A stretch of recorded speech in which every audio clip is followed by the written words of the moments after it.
We saw another strong update in the market with the S&P closing up 2.03% at 5484.77. Ever since this low on Monday afternoon, we've been in a really strong uptrend throughout this week, finally coming into the big 5400 resistance level. 5400 to 5450 has been a really strong resistance, and today we're bumping up right against that level. This is currently our upper dealer cluster zone. We saw strong volume coming in today in the options market between 5450 and 5500. In fact, the largest options volume today was at the 5500 strike. So we're coming right into this big resistance level, and it's even bigger if you zoom out. There's a large downtrend going back to the highs in February that we've also been watching that also intersects at this level. So it's going to be a really interesting Friday trading session. We're monitoring this data in real time in our community Discord. I'll put a link down in the description below so you guys can come on in and check that out. Coming over here to our historical gamma exposure graph, the last two trading sessions have actually seen a pop up into positive gamma exposure territory.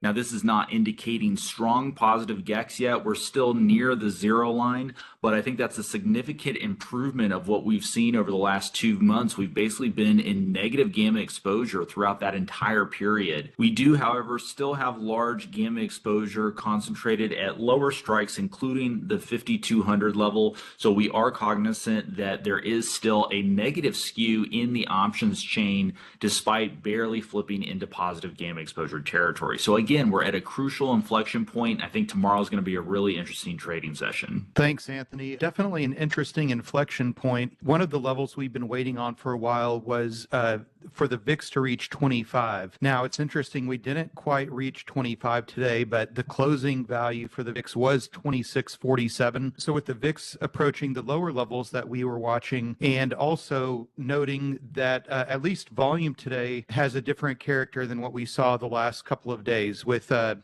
lot of volume at higher strikes. The volume is these light blue bars, and the GEX at the higher strikes has still been very stubborn. You know, we have the 42.5 cluster, and so even though we are below the whole is at 30 right now, and that being below that level has been a very good indicator for staying short volatility. You know, as soon as we cross back above this, we may see better odds for a momentum move for the VIX to spike a lot more. Thanks, Sean. Next, I wanted to take a look at SHOP. SHOP is one of those high flyers that can really move big, especially when market momentum comes in. We saw SHOP up 4.5% today, trading at 95.12. And this is actually a name we were trading in our portfolio. We locked in $834 in profits yesterday.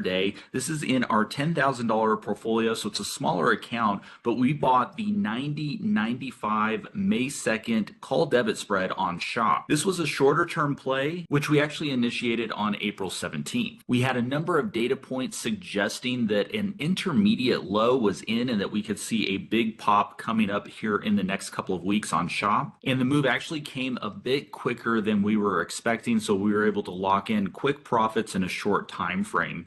But we're looking ahead on the gamma exposure data graph, which is highlighted by our purple bars here. We see gamma exposure now growing at the 100 strike and the 105 strike. So it seems like this consolidation slash support level has held, and SHOP is now attempting to make a move higher up into that 100 strike. So this is a name that we may look to put on again in our portfolio, perhaps targeting the May 16th expiration around that 100 to 105 level. That level is also interesting because it's our upper dealer cluster zone, and it also closes this gap from the beginning of April when SHOP had a big gap down. And by the way, if you're interested in following along in our portfolio to see all the moves we're making, you can become a member by signing up at geeksoffinance.com. I'll put a link in the description below. Thanks, Anthony. I've had a hard time finding stocks that are near their lows lately, which makes sense given the very strong market bounce. Occasionally you get earnings surprises, and we don't like to speculate on earnings, but